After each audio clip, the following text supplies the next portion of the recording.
Hello, my name is David Roller. Hi, I just thought since we're having camp in a box this week, we might have a speaker in a box too. So I mean, it's pretty good, isn't it? How do you like the spiky hair? I like that. For once.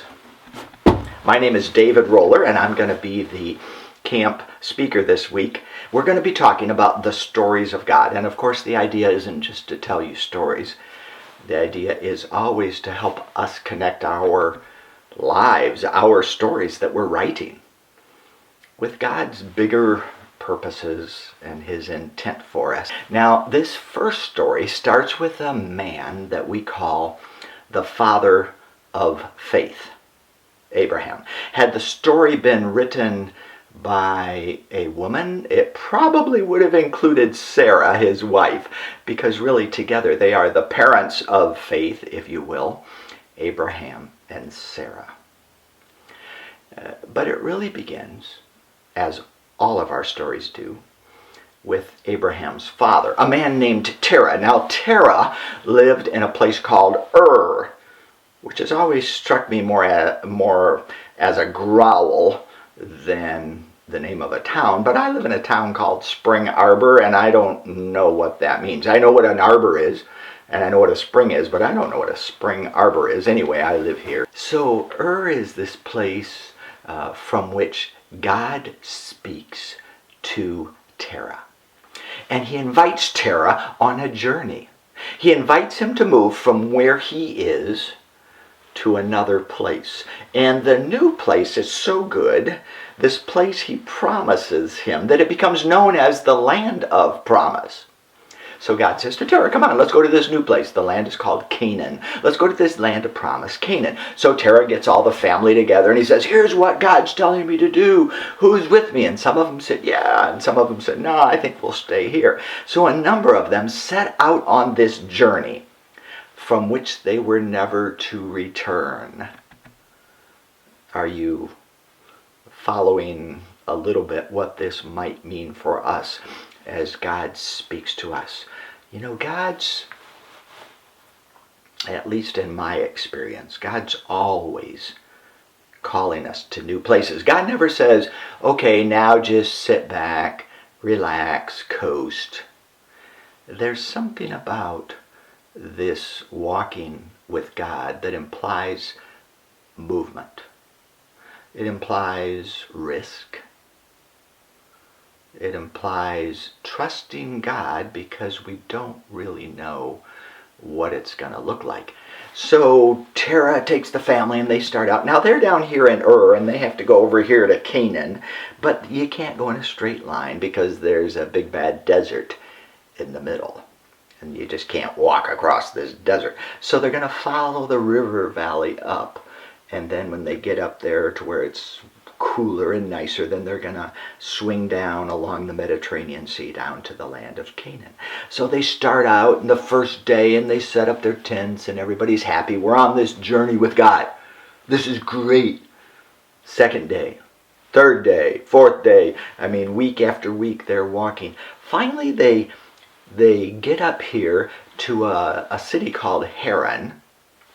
And that day, Terah looks around and he says, you know, this is a pretty nice spot. It's pretty pleasant here. Let's stay here. And they did. The story tells us that Terah died in Haran halfway to where he was going. I mean, when it's there in the end of the 11th chapter of Genesis, where it says, and Terah died in Haran. He never got to the land God was calling him to. I mean, I find that incredibly sad. I mean, maybe it's okay, right? Maybe his job was only to get them halfway, but it seems like God was calling him to more. At any rate, those other members of the family stay there in Haran, until the voice of God comes again to one of them. Now, this is one of Terah's sons, the one I already mentioned, Abram. Later he becomes known as Abraham, same guy. Abram now hears the voice of God, and the voice is saying, come on. Wouldn't you like to take a road trip with me? Wouldn't you like to go to this land of promise that you heard your father always talking about? A land that could be your own land. And Abram said the same thing he had learned from his father to say, which is when God calls us to a journey with him, we say yes. I suspect that many of us have a lifetime of experience of saying yes to God.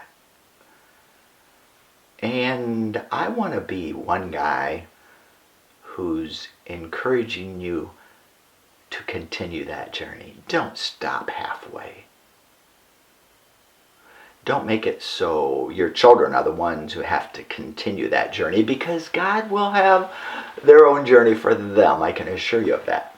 So Abram now gets together the family. Remember, they're halfway. They're up here in Haran. And now God calls Abram, and Abram and Sarah call the family together, and they're like, okay, we're going to continue the journey God began. He was very wise. He understood something that not all of us understand, which is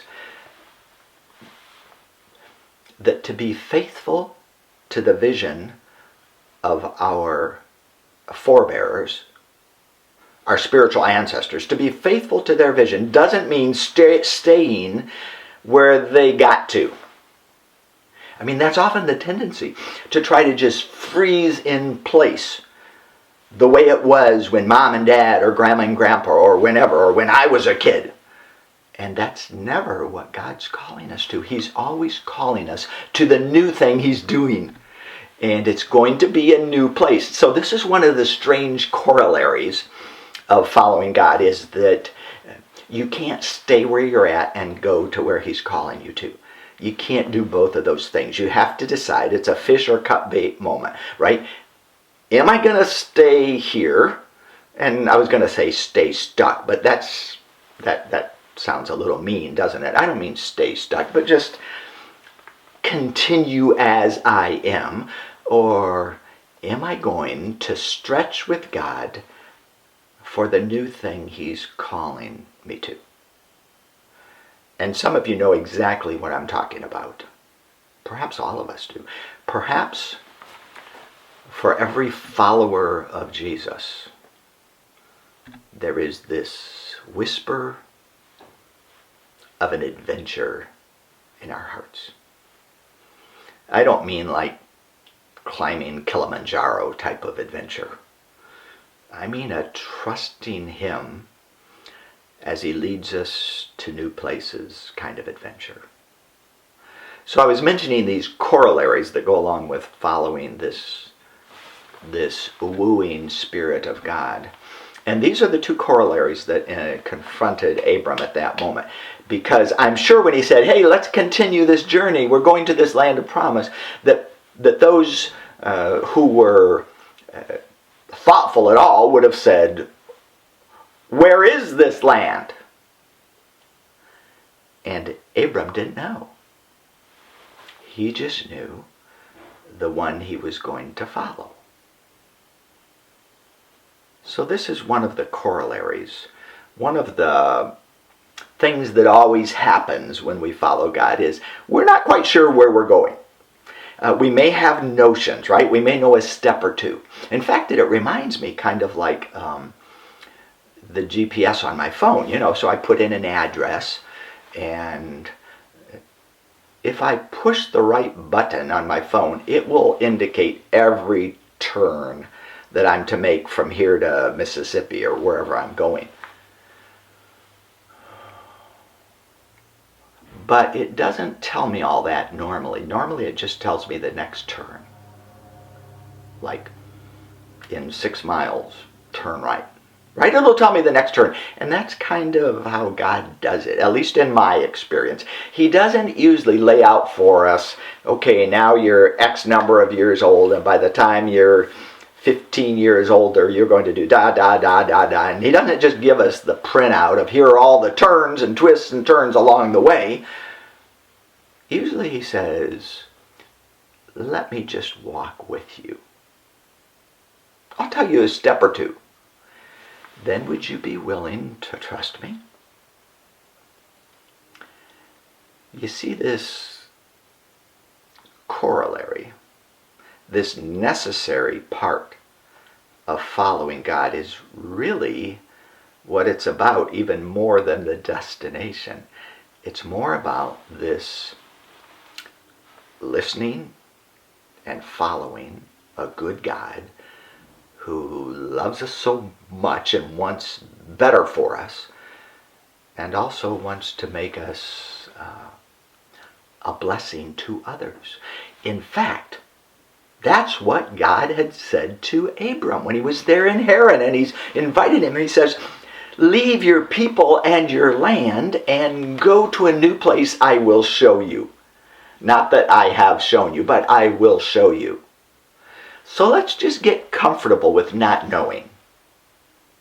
Now, if you're especially if you're a linear thinker and you like to have all your ducks in a row, so to speak, this may seem awkward or hard for you to not know.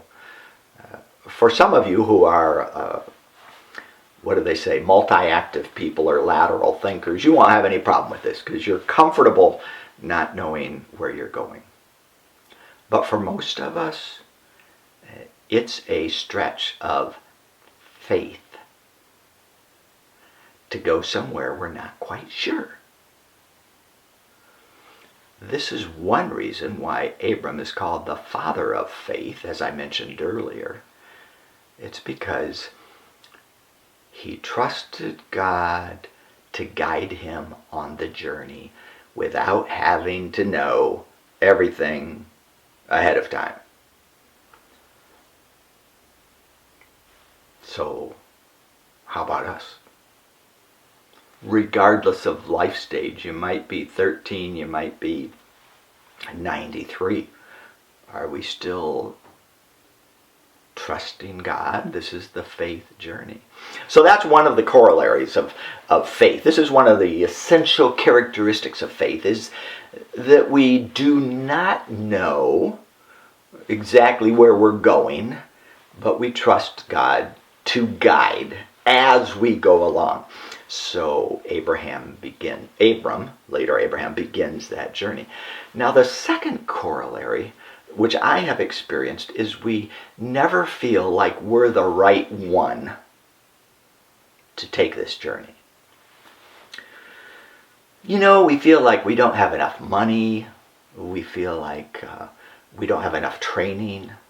We look around and we see so-and-so, or, I mean, she would do this a lot better than I can't speak in public. And isn't it fun how many times in the Bible stories we see that the first reaction of people when God calls them to this journey is to say, hold it, I think you got the wrong person here.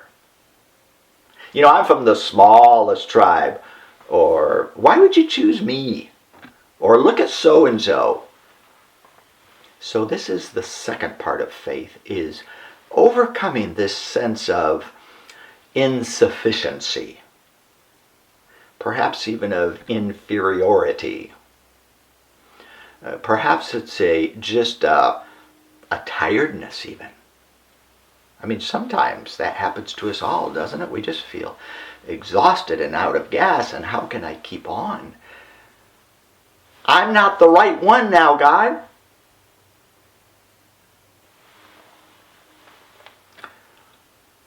It's normal. These kind of reactions are natural, to just feel like it's not me. But it is you.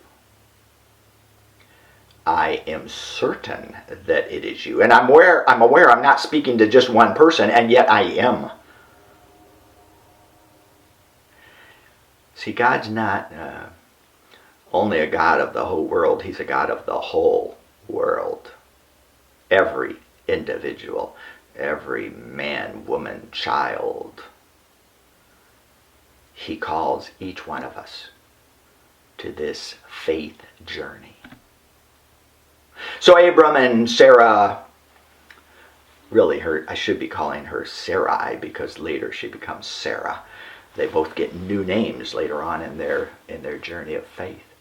But Abram and Sarai continue the journey now. They and some of the kinfolk, they leave their place. Remember I said you can't stay where you're at and go to the new place, right? And I don't mean geographically. Most of us are not going to geographically leave our spot. I'm talking about a journey which takes us somewhere where we're not comfortable, takes our church perhaps on a new exploring new horizons, opening up new ministry to new kinds of people, crossing certain barriers, whether linguistic barriers or geographic barriers, sometimes cultural barriers. Sometimes our churches have become so inwardly focused. God says, hey, let's go on a new journey and let's open up the windows and the doors and head out. But for Abram and Sarai, it was a physical journey. So they continue the journey. They get down to this land of promise. And guess what? They run into trouble. Yeah, there's famine. And they have another problem. No kids. Chapter 15 of Genesis, God makes a covenant with Abram. Now a covenant it's a two-sided promise, right? So I promise such and such, and you in turn promise such and such. So this is the covenant God makes, and he says, go outside and look up at the stars. And Abram goes out and he looks up. And if you've ever been outdoors when there isn't a lot of, on a clear night, when there isn't a lot of ambient light, you know what he saw. The heavens are just literally sprinkled with pinpoints of light. Of course, we know some are planets, some are stars, some are whole galaxies, right? But all of that out there. And God says, see all those? Your descendants are going to be as numerous as the stars in the sky. And Abram's thinking, that's a great promise, but we don't have even one kid. How are we going to get to that when we don't even have this? See, this is the faith journey, isn't it? Even when the evidence is not yet in, Abram chose to believe God.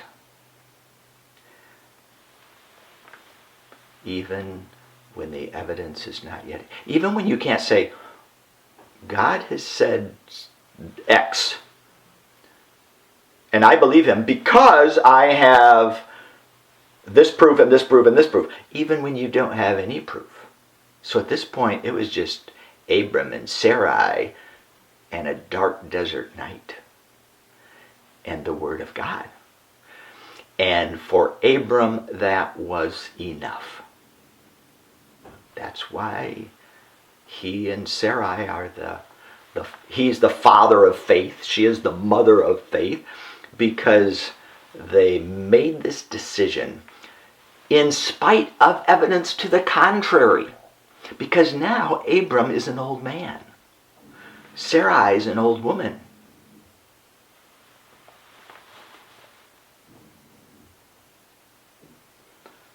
They made a decision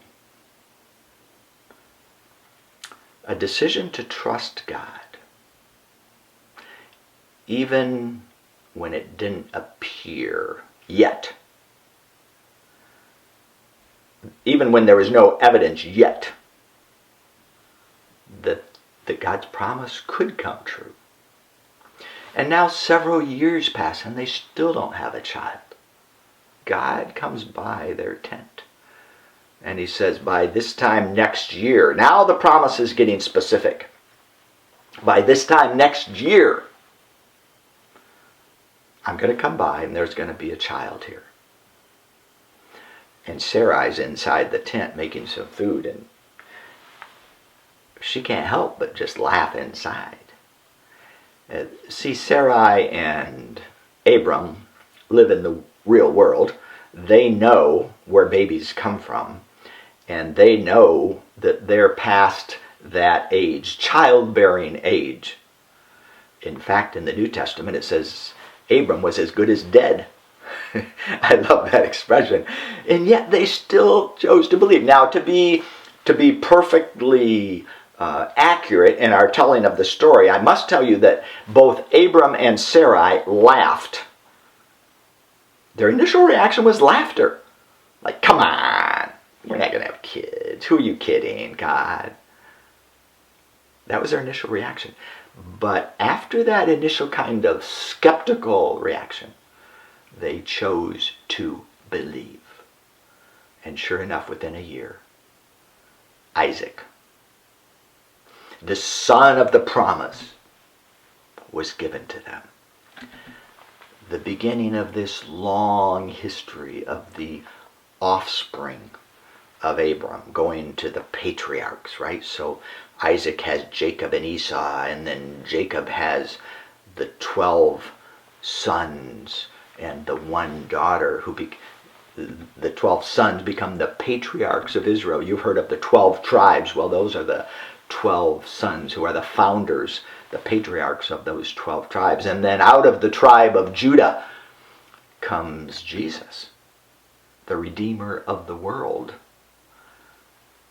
All this traces back to one man and one woman who, after they laughed, chose to believe. So I'm thinking about us. You know, I know nobody started listening to this hoping their life would be radically changed. I mean, maybe somebody did, but most of us don't. Most of us just want a little more information about God, right? We think we'll go to church or we'll go to camp, we'll get a little more information about God, and I'm suggesting it's not information at this point. I'm suggesting he's here to mess up your life. And your initial reaction could very well be laughter, a sobering laughter, right? Where we're like, no. First of all, I don't know what you're talking about. Remember what I said? When God calls us to a journey, we'll be like, we don't even know where we're going. Yeah, so first you're going to say, I don't even know what you're talking about. Second reaction is going to be, I'm not the right person. This is always what happens when God calls us to take this walk with him.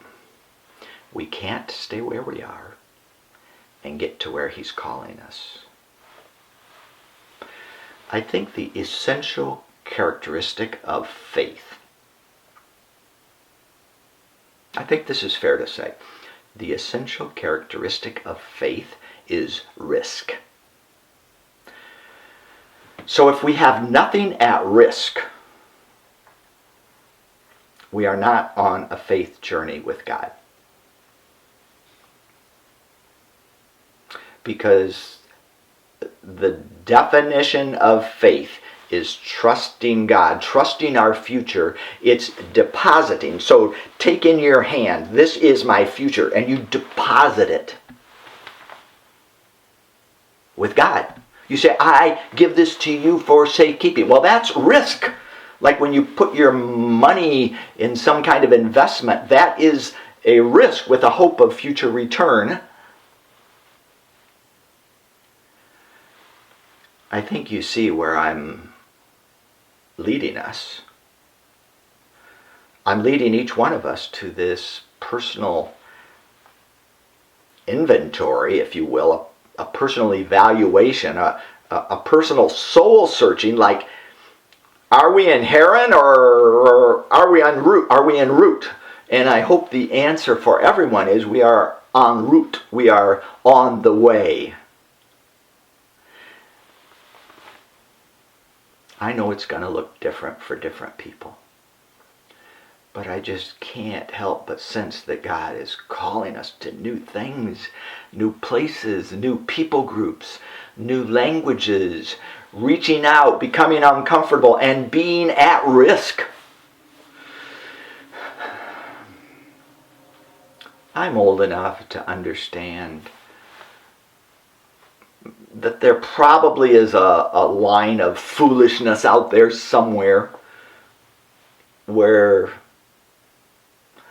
we imagine God's voice and it's not God's voice, and we do something foolish. I imagine that line could be there, and there may be people who have crossed that line, but that certainly is not the greater danger. The greater danger, and the mistake I see more and more of us making, especially as we age, is just stopping to take any risk.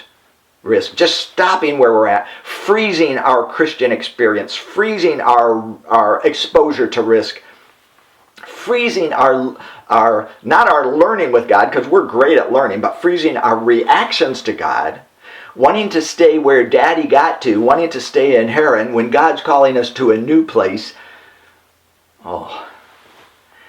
This, as you perhaps can tell, I am warming to the subject.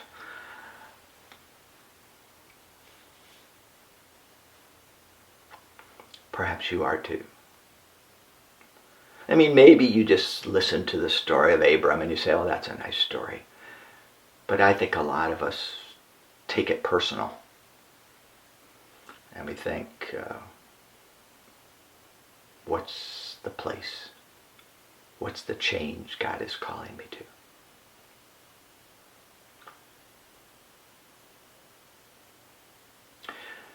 You know that Abram and Sarah continued their lives. Their lives weren't over yet. They had to continue exercising their faith. Sometimes they failed. Sometimes they did well. They made mistakes along the way. But they left us a solid legacy of a man and a woman who lived by faith. They walked with God. They're examples for us. And as we close right now, I'm not the one who's inviting you on a journey. I'm just inviting you to respond to that whisper in your soul, the whisper of God as He calls you to new places. God bless you.